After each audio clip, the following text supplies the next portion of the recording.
Good afternoon. The Secretary General and the Secretary of State will make introductory remarks, and then they'll be happy to take a few questions. Secretary General. Secretary Blinken, dear Tony, welcome back to NATO. It's always great to see you here. And thank you for your personal leadership and your personal commitment to our transatlantic alliance.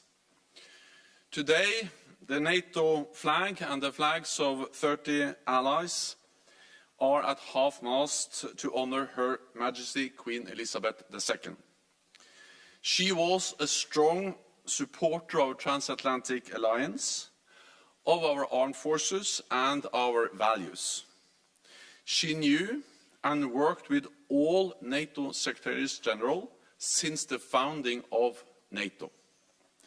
She visited NATO headquarters and hosted NATO leaders at Buckingham Palace. I will always remember her wisdom, her warmth, and her strong personal interest in transatlantic security.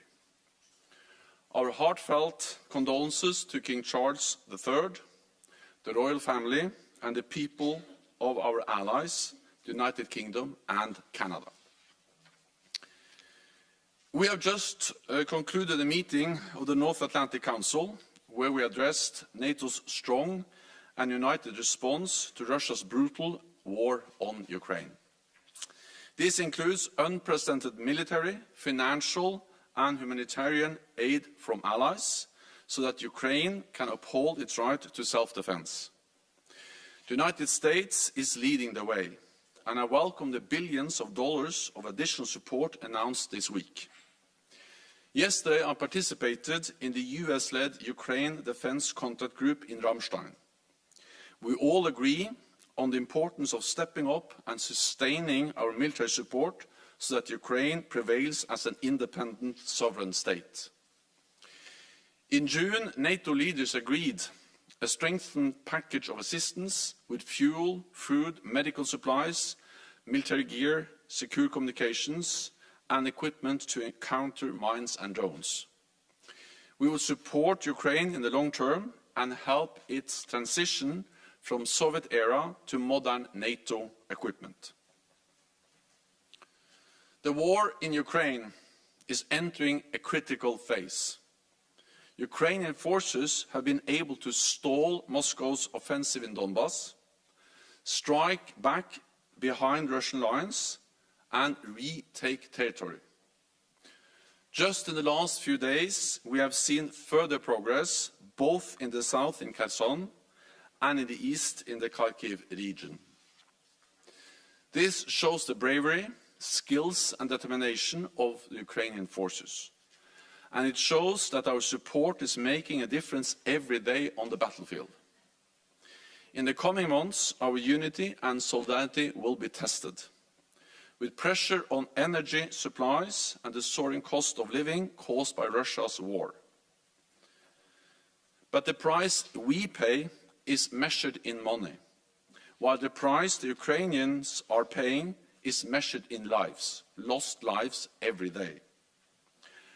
And all of us will pay a much higher price if Russia and other authoritarian regimes see that their aggression is rewarded.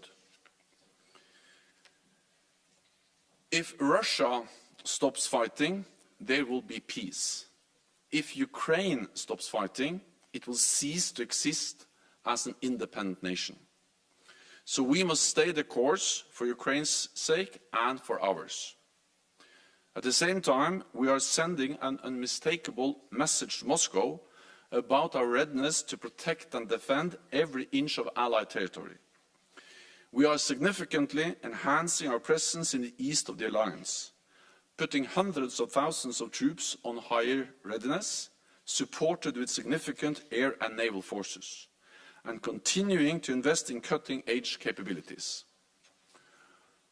All of this makes clear that our commitment to Article 5 is unshakable. Europe and North America must continue to stand together in NATO in defense of our people, our nations and our values. So Secretary Blinken, dear Tony, thank you again for leadership, for being here and for a strong personal commitment to our alliance. Please, you have the floor. Jens, thank you so much. Thank you especially for your remarkable leadership of our alliance in what is a decisive period for the alliance. We've come out of the NATO summit with a new strategic concept. We've faced Russian aggression in Ukraine. We've done it together, and that's in no small measure because of your leadership. Before speaking about what brings me here today, I'd like to join Jens in taking a moment just to honor the truly extraordinary life of Her Majesty Queen Elizabeth II. On her 21st birthday, then Princess Elizabeth committed to dedicating her life to serving the people of the Commonwealth. For more than 70 years, a period during which the United Kingdom and the world witnessed unprecedented change, the Queen did just that, while personifying a sense of stability and continuity in turbulent times. She was a powerful unifying force, a source of comfort and resilience to millions of people from all walks of life. On behalf of the United States, I extend our deepest condolences to our British friends, to the government of the United Kingdom, to the royal family. So as Jens noted, we just finished a session with our NATO allies where I had an opportunity to share a readout of my talks in Kyiv with President Zelensky, Foreign Minister Kuleba, and other senior Ukrainian officials. I'll have an opportunity to speak to President von der Leyen from the European Union tomorrow to continue the strong transatlantic cooperation that we've had on Ukraine and on so many other things. These consultations are just the latest example of the unity and strength of our alliance. Yesterday, as I was in Kyiv, Secretary of Defense Austin convened the 5th meeting of the Ukraine Defense Contact Group at Ramstein Air Base in Germany. More than 50 countries took part, including Ukraine's defense minister, as well as the Secretary General. Support from that group continues to make a decisive difference on the battlefield, where Ukraine's brave defenders are not just holding ground, they are retaking their sovereign territory in a two-front counteroffensive.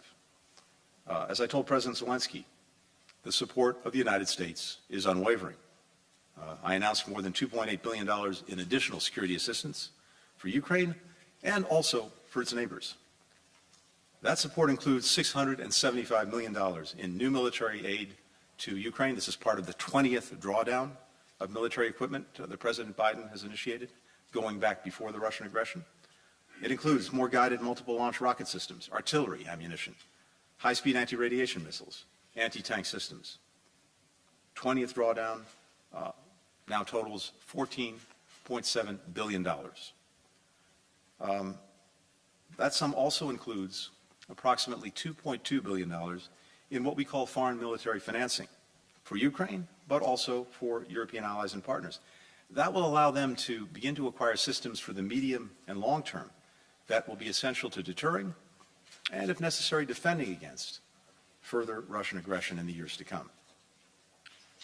Our unity here at NATO, across our alliances and partnerships, at the United Nations, and other international institutions, is essential to advancing our objectives, shared objectives, supporting Ukraine's capacity to defend itself, sustaining pressure on Russia for its aggression, ensuring that Ukraine is in the strongest position when conditions are right for negotiations.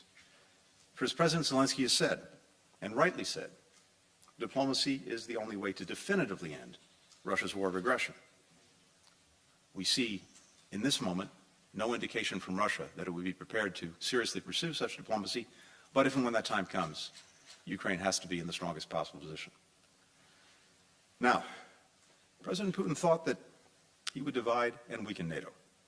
Today, the alliance is stronger, more unified, better resourced than ever before, and I heard further evidence in our session with NATO partners today. We'll soon welcome Finland and Sweden as new allies. We've approved a new strategic concept to meet 21st century threats, and more allies are meeting their pledge to spend 2% of their GDP on defense. President Putin thought that he would divide the Ukrainian people and swiftly absorb their nation into Russia. But the Kremlin's efforts to impose its will by force on Ukraine have only further united its people around the goal of defending their sovereignty and preserving a free and open democracy. President Putin thought his invasion would showcase the Russian military's might and sophistication.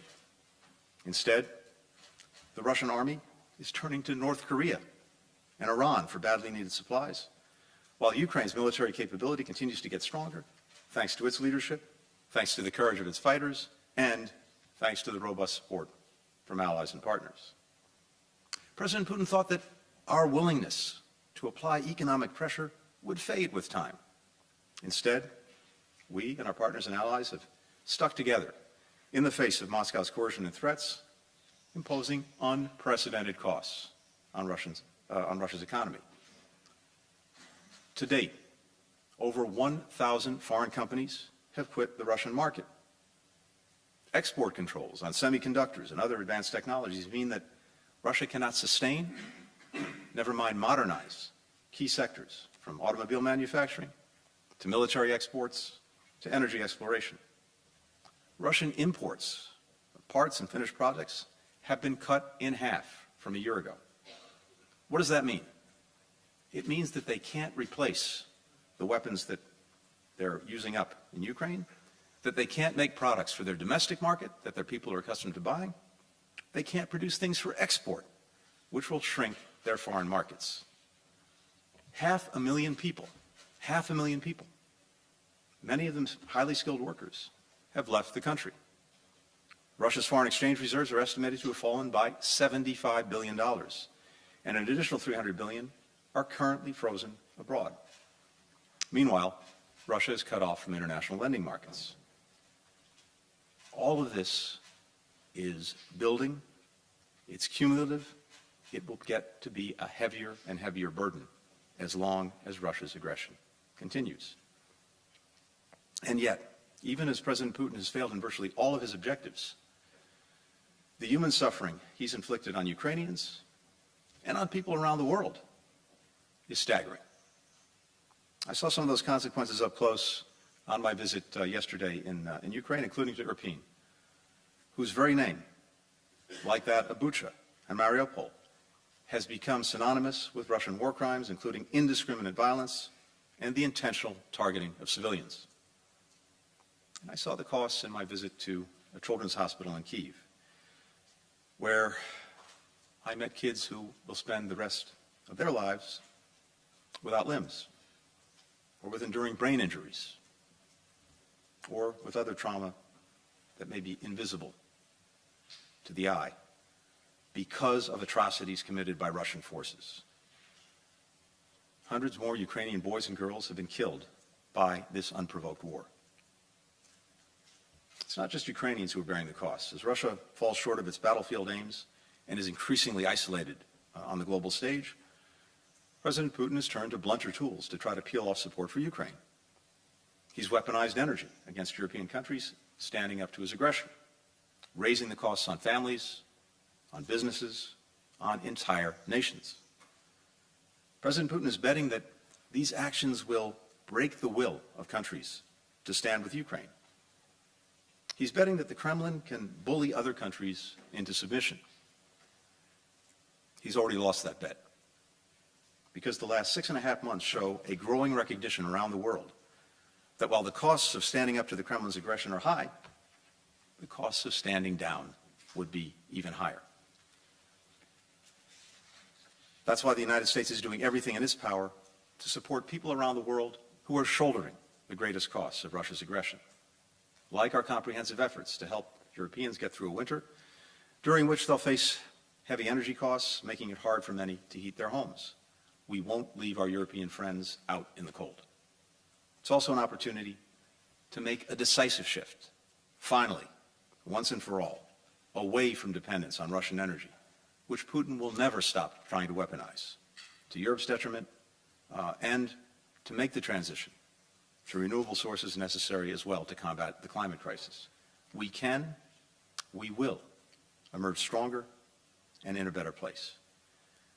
And that's why it's so vital that we stay the course, that we stay united. United in support of Ukraine, united with our allies and partners, united for as long as it takes. Thank you. We'll take questions now. I see Frankfurt Allgemeine Zeitung up there.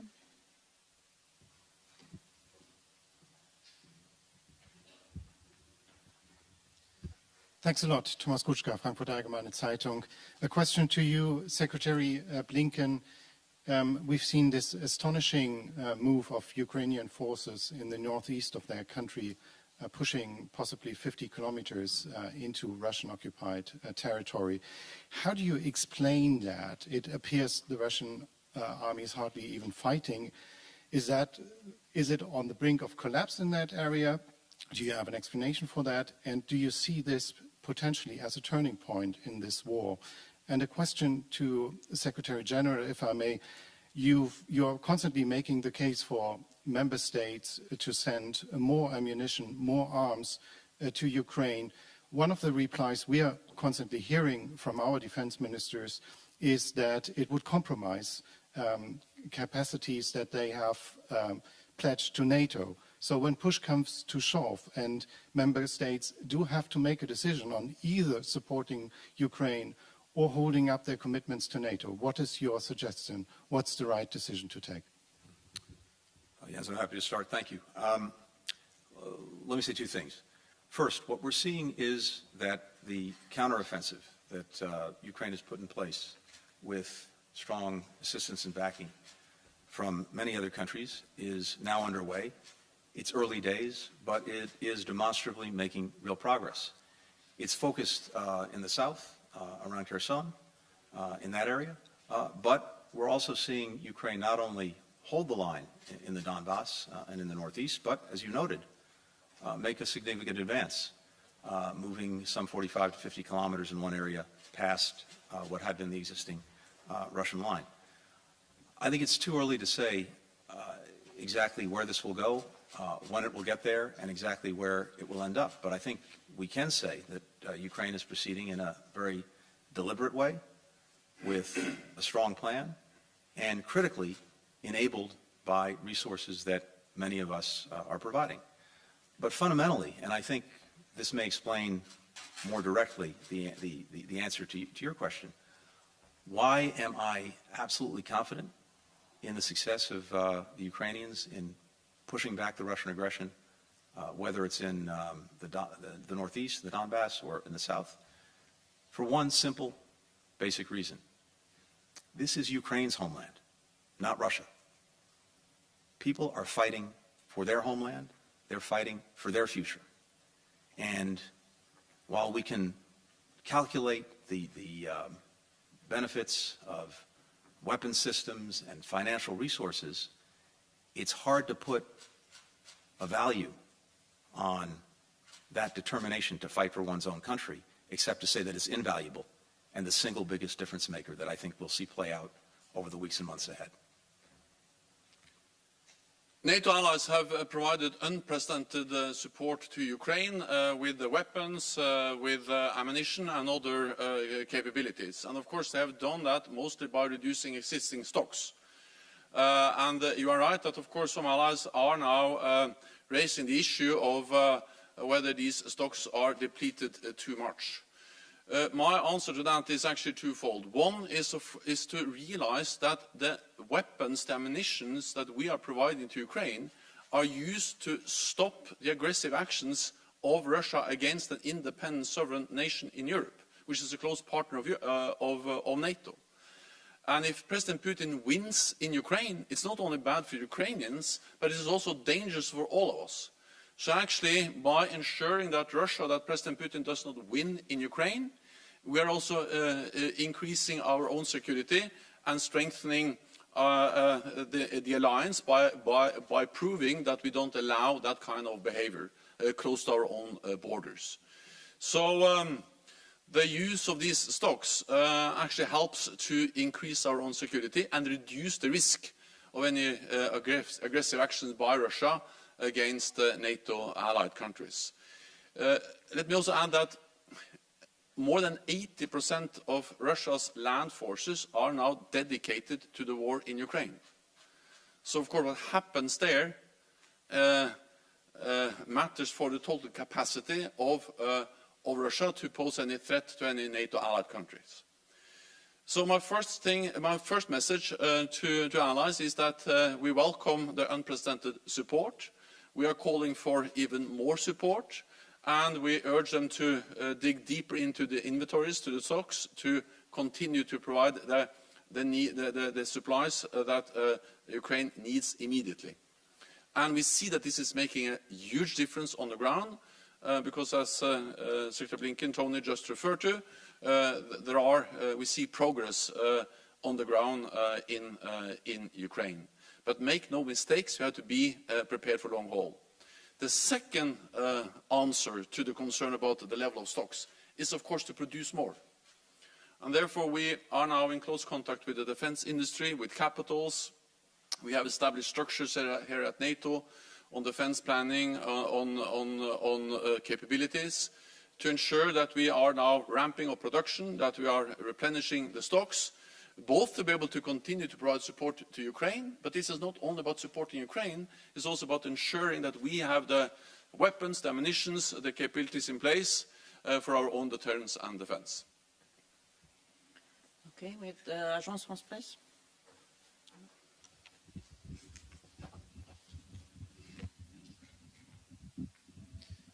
Thank you, Mr. Secretary. Thank you, Mr. Secretary General. Can I follow up my colleague's question a bit on the state of where it is? Russia has just announced that they're sending reinforcements into the Kharkiv area.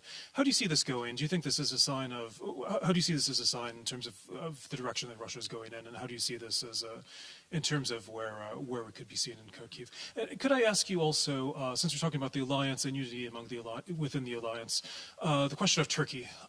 Turkey, there was some concerns raised previously on Sweden and Finland. This past weekend, there were comments from President Erdogan regarding Greece and comments perceived as threatening. How do you see the role of Turkey in this? Do you have any specific reaction to President Erdogan's remarks this weekend? Thank you. Sean, thank you.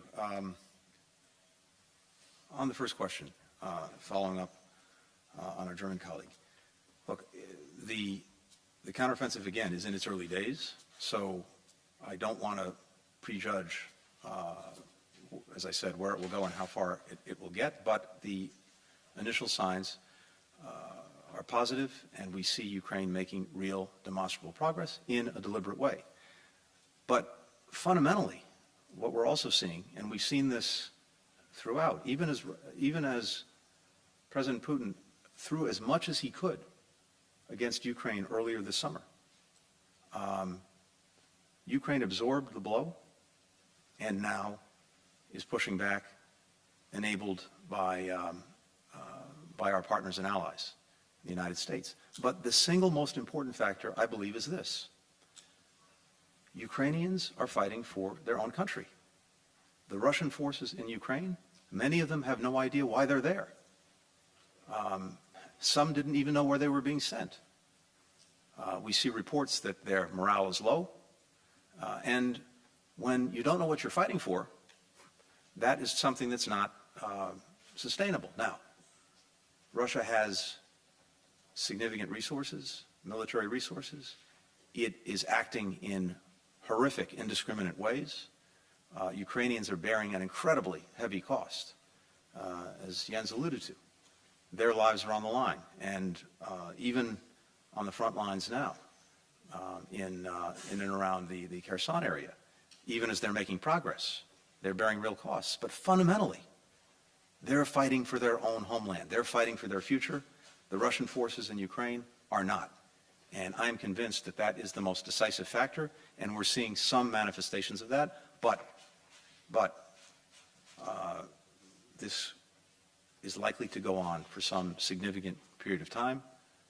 There are a huge number of Russian forces that are in Ukraine, and unfortunately, tragically, horrifically, President Putin has demonstrated that he will throw a lot of people into this at huge cost to Russia, at huge cost to its future.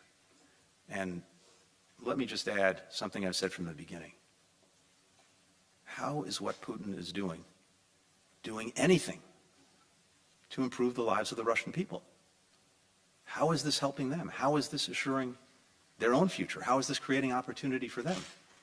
Not only is it not, it's doing just the opposite. It's cutting Russia off from the world. It's denying opportunity. It's depleting its resources, resources that could go to help the Russian people.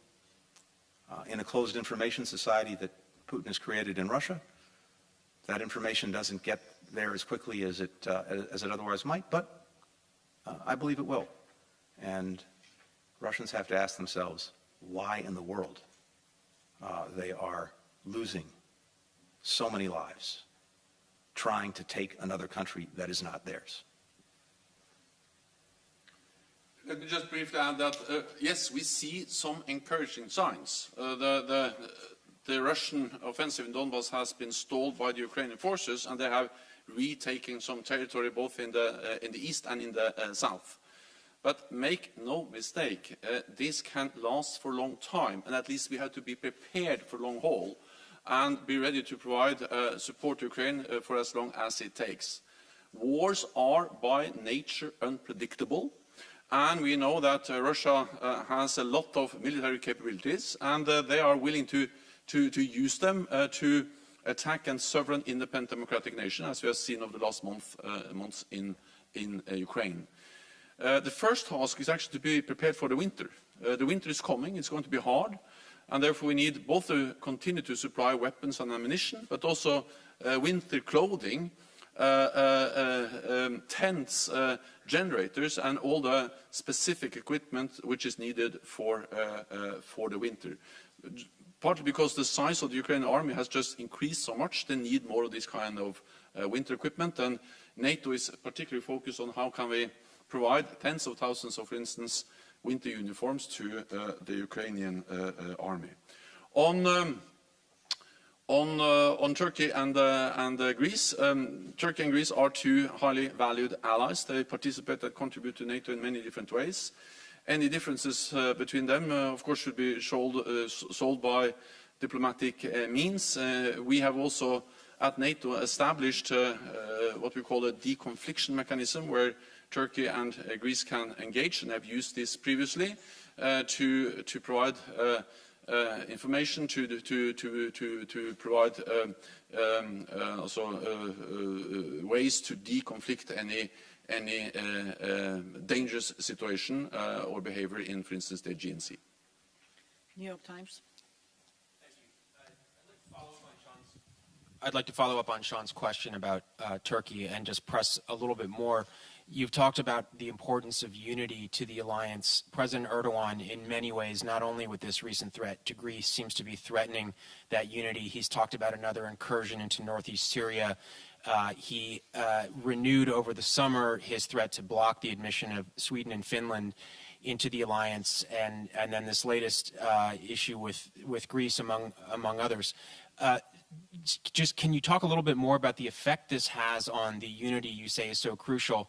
And specifically, Secretary Blinken, I believe I heard you say in your introductory remarks that you were confident or looking forward to Sweden and Finland being admitted into the alliance.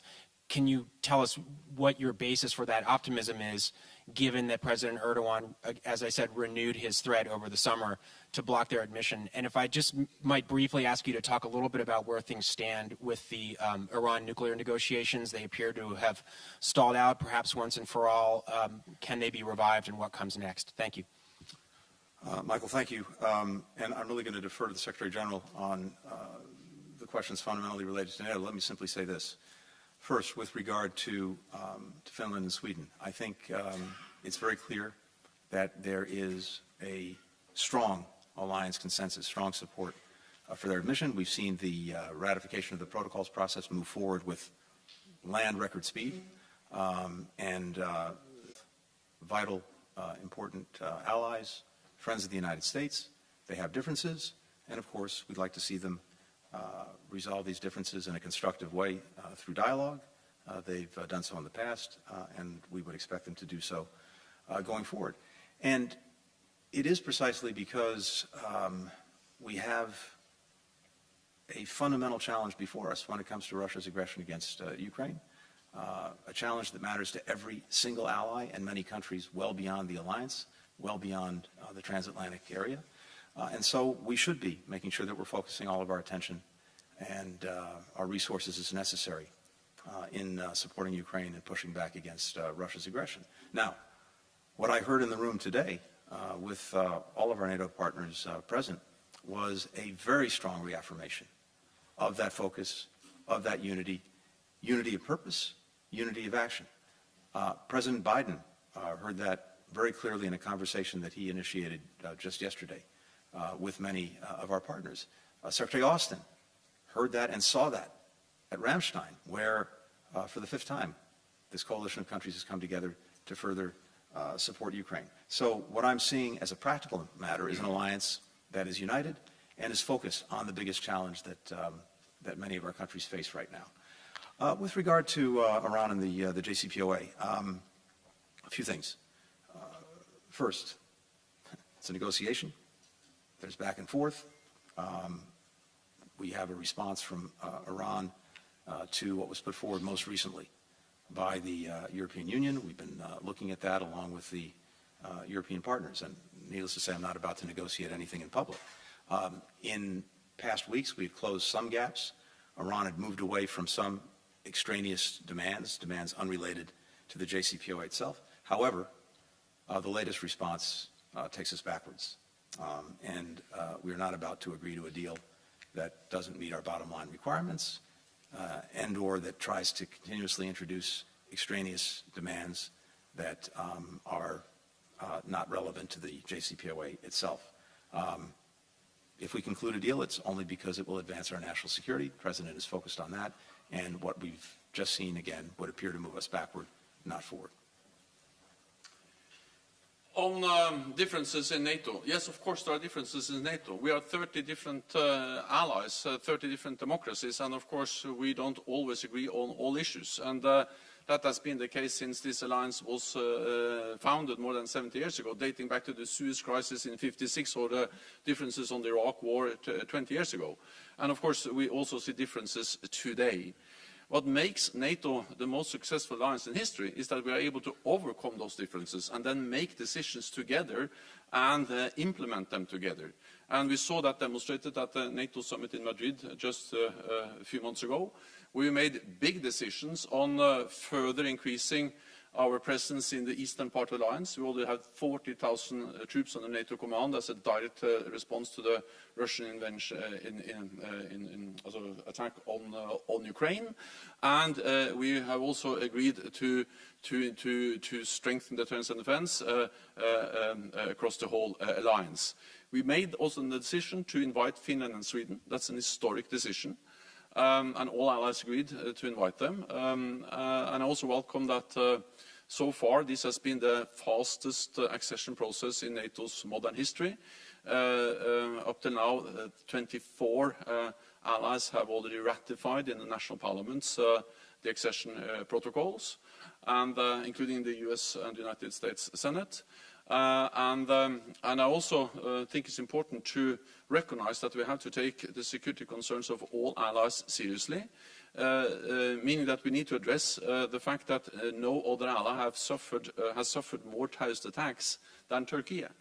And therefore I welcome that as part of the agreement in Madrid. There was a trilateral agreement between Finland, Sweden and Turkey to strengthen cooperation when it comes to fighting terrorism. They have established a permanent mechanism to exchange more information, to exchange intelligence and to work more closely together. So I'm confident that we will move forward and that Finland and Sweden will become members. And so far this has been the fastest accession protocol process ever in NATO's history. I know there are more questions. Unfortunately, we have run out of time, so this concludes this press conference. Thank you. Thank you.